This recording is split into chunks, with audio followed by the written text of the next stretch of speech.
Olá, me chamo Antônio Edson Lima da Silva e o presente trabalho intitulado A Desconstrução do Vampiro enquanto Figura de Resistência no conto O Mistério da Rua da Missão de Paula Tavares partiu da ideia inicial do meu TCC, porém o ponto de investigação desta análise surgiu a partir de uma outra visão voltada para os estudos da narrativa de resistência. Nesse sentido, o texto literário, em especial de temática fantástica explorado por autores da literatura responsável por abordar de forma peculiar produções que perscrutam histórias, ambientes e personagens imaginários, observa-se que, embora esse tipo de literatura possua um grande público de apreciadores, em contrapartida, existe ainda dentro da academia certo preconceito e um número bastante reduzido de críticos em relação a essa categoria literária. Dessa forma, o presente estudo cumpre o papel de estabelecer uma investigação e diálogo acerca do tema, mais precisamente no que se refere à interpretação do vampiro, personagem inserido no conto Mistério da Rua da Missão da escritora Paula Tavares, enquanto figura que se constrói alegoricamente sob uma percepção histórica de resistência, um discurso no qual os textos produzidos de um período pós-colonial refletem ainda que de forma implícita, reverberações de um contexto social e resistência presentes no conto da escritora. Bom, se refere ao cenário literário de resistência, a literatura, por meio do poder da palavra, não só atua enquanto elemento criador de fabulações, contextos históricos, sociais, entre outros, como também contribui para a construção de episódios passíveis de interpretação e análise, como neste caso, que os escritores se utilizam do ato criativo para pôr em evidência conflitos, histórias, mundos inventados e personagens que fazem parte do nosso imaginário, tal como personagens criados a partir de uma perspectiva de resistência. No que diz respeito a questões teóricas voltadas para os estudos da narrativa de resistência, segundo Bose, ela pode ser compreendida sobretudo pelo seu campo ético e não estético, e também se constrói a partir de sua temática e da escrita. Bom, por intermédio do poder criativo, a literatura, em alguns casos, também pode ser utilizada como organismo responsável pela instauração da resistência. Já no que diz respeito à literatura angolana africana produzida no território em África, surge a partir de uma perspectiva pós-colonial que, segundo Elisa Santos, a literatura pós-colonial não é, portanto, simplesmente aquela que veio depois do Império, mas aquela que veio com o Império para dissecar as relações coloniais e, de alguma maneira, resistir a perspectivas colonialistas. Ou seja, esta literatura baseada no contexto de resistência vem situar a visão do colonizado sobre o discurso do colonizador, que até então sustentava a expansão colonial. Isto inclui mitos de poder, raça, subordinação, entre outros. Desse modo, os escritores pós-independência vêm explorar essas e outras temáticas consistentes a essa mudança de poder nas ex-colônias. No que diz respeito ao vampiro em si, iremos fazer um breve percurso desse personagem na cultura e na literatura. Primeiramente, começando pela sua mitologia, que não se sabe ao certo onde surgiu as primeiras histórias. Porém, esse personagem tem sido retratado em culturas antigas, como na Babilônia, na Suméria, na Mesopotâmia e na antiga Grécia, com as criaturas Lâmia e os Vricolacas. No que diz respeito ao vampiro folclórico do leste europeu, historicamente, quando o vampiro ainda era tratado como um problema social que assolava o consciente dos sujeitos da época, o lugar de maiores recorrências envolvendo a sua aparição no leste europeu, localidade que engloba os países que fazem parte da região central e oriental do continente, de acordo com o Milanês, o leste europeu povoava com crendices e tradições locais o imaginário do lugar do não civilizado, espaços agrícolas e rurais em oposição à Europa ocidental, que se reconhecia como um grande centro da civilização e de desenvolvimento no âmbito da cultura. Ou seja, conforme as colocações abordadas pelo autor, consegue-se notar que, assim como os vampiros do leste europeu, os quais pertenciam originariamente a espaços outros reconhecidos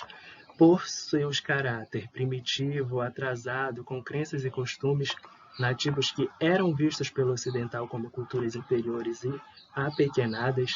em O Mistério da Rua da Missão, as criaturas de Paula Tavares se apropriam desta imagem subalterna do sujeito vampiro, que também põe em voga as questões das relações coloniais, trazendo um diálogo sobre a visão do colonizado sobre o colonizador.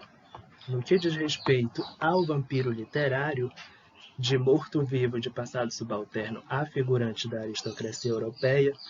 seu surgimento se dá na literatura, sobretudo a europeia, com enfoque na literatura inglesa do século XVIII, que foi quem conseguiu transportar este ser lendário que povoou o leste europeu para as páginas dos livros. O personagem passou a ser abordado por alguns autores da literatura desde suas raízes de morto-vivo, que saía de seu túmulo para assombrar os aldeões da época, a personagem galanteador que detinha o poder sobre suas vítimas e representava, figurativamente, o perfil da aristocracia do Império Inglês da época. No que diz respeito às suas representações na cultura africana, temos o Oazazá Bonsan e o Obaifo, que são figuras que surgiram aí no imaginário africano. Segundo Melton, no oeste africano, o vampiro de origem achante denominado Obaifo caracterizava uma espécie de feiticeiro e que geralmente era irreconhecível pela sua descrição na comunidade em que vivia, e o indivíduo também era capaz de abandonar seu corpo para viajar durante a noite como uma bola de luz reluzente, atacando as pessoas, em especial crianças. No que diz respeito ao Azazá Bonsan, esse monstro foi encontrado no folclore Achante na África, que detinha uma aparência humanoide de dentes de ferro, criatura que habitava as florestas, especificamente os topos das árvores, onde balançava suas pernas com pés de gancho para capturar suas vítimas, tal como representado nesta imagem do slide. Já no que diz respeito à análise sobre como se dá essa desconstrução do personagem enquanto figura de resistência, antes de mais nada, cabe pontuar algumas questões referentes ao contexto de resistência e o enredo da narrativa, incluindo também os personagens. Em O Mistério da Rua da Missão, temos uma narrativa arraigada a um espaço estritamente nativo que, apesar de sua ambiência ora urbana e ora rural, a escritora dá ares a uma atmosfera interiorana que caracteriza o lugar de origem no qual estão inseridos seus personagens, apresentando, portanto, um espaço peculiar enraizado a uma cultura nativa que nos apresenta a figura do vampiro e sua relação com a identidade coletiva dos povos africanos, permitindo-lhe uma identificação com a comunidade e a tradição local angolana. Além disso, em algumas descrições acerca do ambiente da narrativa, apresentam implicitamente algumas denúncias do passado histórico e opressor de Angola, no qual as criaturas da autora se fazem presente. Dessa forma, o enredo da narrativa apresenta, de forma resumida, a intrigante história e os mistérios que rondam a chamada Rua da Missão, o endereço residencial específico localizado no número 77, mas que ninguém consegue encontrar. No conto apresentam-se 3 personagens que assumem, de certa forma, uma condição vampírica. No entanto, embora esses personagens rememorem alguns dos aspectos que apontam para o passado ancestral subalterno do vampiro, como foi tratado anteriormente, os vampiros de Paula Tavares estabelecem uma roupagem nativa na qual se constroem no desenrolar da narrativa, que segue uma sequenciação de mistérios referentes às ações dos personagens de nuance vampírica. Vó Faninha, personagem central do conto, Dona Filomena, a qual sua figura remete à existência de um mal que ousa roubar a morte de Vó Faninha, e Tica Motim, que é um sujeito caracterizado pelo seu aspecto viajante, que parece se identificar com as tradições antigas do lugar e assume a condição do feiticeiro ou curandeiro, assim como o retratado do vampiro, apresentado na cultura africana, e que dialoga com a coletividade dos povos africanos. Tais aspectos apontam indícios de uma possível resistência que reflete tanto nas descrições do cenário da narrativa, como nos próprios personagens, com exceção do personagem Dona Filomena, que representa uma espécie de mal a ser combatido por Vó Faninha e Ticamotim. E a narrativa descreve o seguinte: no antigo número 77 da Rua da Missão, era uma espécie de não lugar porque, em boa verdade, não existia nem do lado par nem do lado ímpar da rua, por muito que se contasse no mar no sentido ascendente ou a partir dos combatentes Rua dos Massacres. Nesse trecho da narrativa de Paula Tavares, embora os vampiros ainda não se façam presentes, a descrição feita pelo narrador deixa exibir alguns elementos que fazem alusão a um fator histórico que caracteriza a resistência enquanto forma de escrita presente no conto, como também, de certa forma, estabelece uma relação de resistência atribuída à sua acepção temática. A partir destas descrições, como, por exemplo, a partir dos combatentes Rua dos Massacres, é possível reconhecer neste ponto da narrativa que existe uma situação de denúncia que denuncia essas marcas de um passado mal resolvido, que coloca o conto em uma posição de representação de um contexto pós-independência, de luta e de resistência. Outro trecho da narrativa, como está expresso no slide, ainda referente à Rua da Missão, traz alguns aspectos que também remontam a esse período colonial e que abre margem de interpretação para a existência de cicatrizes irreparáveis herdadas da colonização, o que remete para uma possível rememoração que gera no conto um ponto de tensão estabelecido a partir das feridas provocadas pelo colonialismo. Na passagem que afirma que é possível enxergar por meio das várias camadas da rua as pegadas, as marcas deixadas e a areia de um deserto distante, ou seja, de um passado difícil de esquecer, põe em destaque a presença de um sentimento de pesar e de tristeza representado alegoricamente no trecho onde nasceu uma planta chamada melancolia que os mais velhos guardavam. Outra questão que também insere nesse contexto é a condição na qual os velhos são colocados como indivíduos que guardam na memória os ecos de um passado melancólico. No entanto, esta mesma melancolia, cultivada em forma de planta por Avó Faninha, personagem que assume a condição vampírica no conto, é o que sugere a garantia de longevidade e ao mesmo tempo oferece a escolha da morte de cada um ou do outro. Ou seja, a narrativa põe, nesse contexto de luta contra a ideologia colonial, uma relação entre resistência e o processo de colonização vivenciado pela literatura angolana.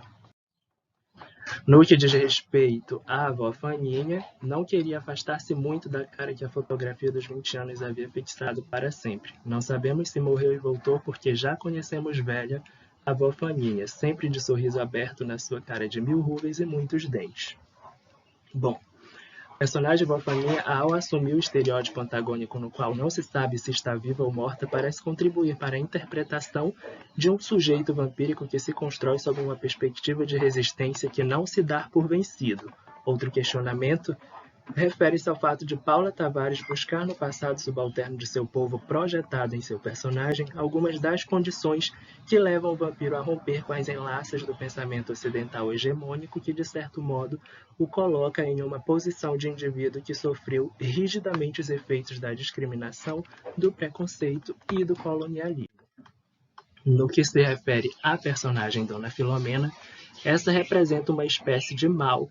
que Vó Faninha acusa de roubar-lhe a sua morte. Diante de tal ocorrido, toda vez que a personagem ouve falar de Dona Filomena, a Vó Faninha benzia-se e retirava de seu quarto a par do fumo e acendia alecrim, açúcar e folhas de louro.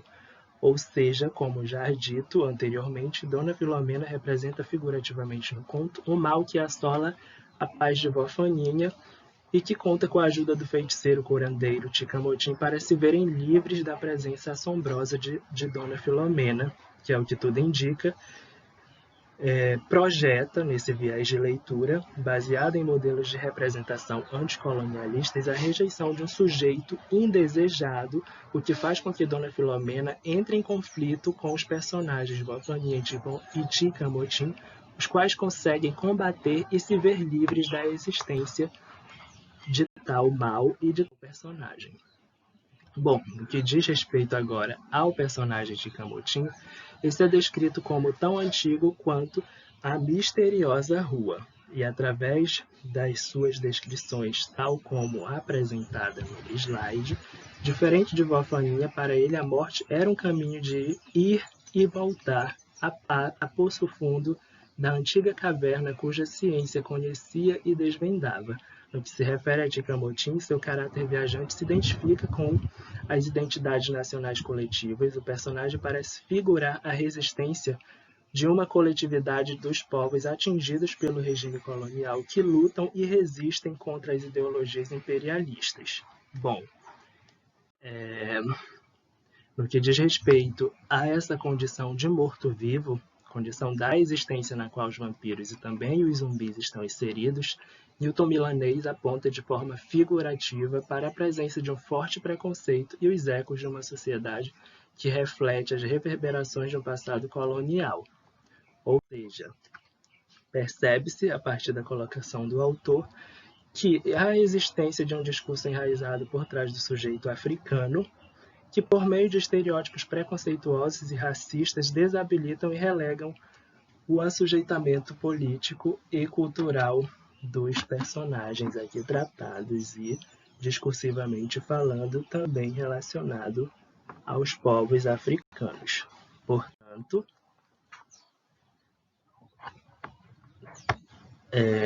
no que diz respeito às considerações finais voltadas para o conto, a autora, ao relegar seus personagens Vofaninha e Ticamotim a esta condição de sujeitos que vagueiam entre os limites transfronteiriços entre vida e morte, contribui para a caracterização de uma criatura vampírica que requer o seu estatuto de figura que surge nos tempos atuais de forma ressignificada conforme as novas emergências de um organismo de regularidades e dispersões que o vampiro passa então a representar, segundo Gama Khalil, uma valorização de reflexão acerca das diversidades, rompendo com o dualismo excluído versus incluído, mal versus bem, passando a ser o sujeito excluído que é ou deve ser incluído em uma sociedade. Dessa forma, a escritora, ao passo que constrói novos aspectos que reconfiguram as características do personagem vampiro, baseada em uma perspectiva de resistência que vai contra os modelos de representações hegemônica, acabam desconstruindo, de certo modo, a visão eurocêntrica ocidental atribuída à figura do vampiro. Em outras palavras, o vampiro trabalhado em O Mistério da Rua da Missão por Paula Tavares advoga um status de inclusão e de luta. Portanto, esta foi a minha apresentação. E essas são algumas das referências que foram consultadas, como os estudos de Bose, Milanês, Santos e Paula Tavares. Obrigado.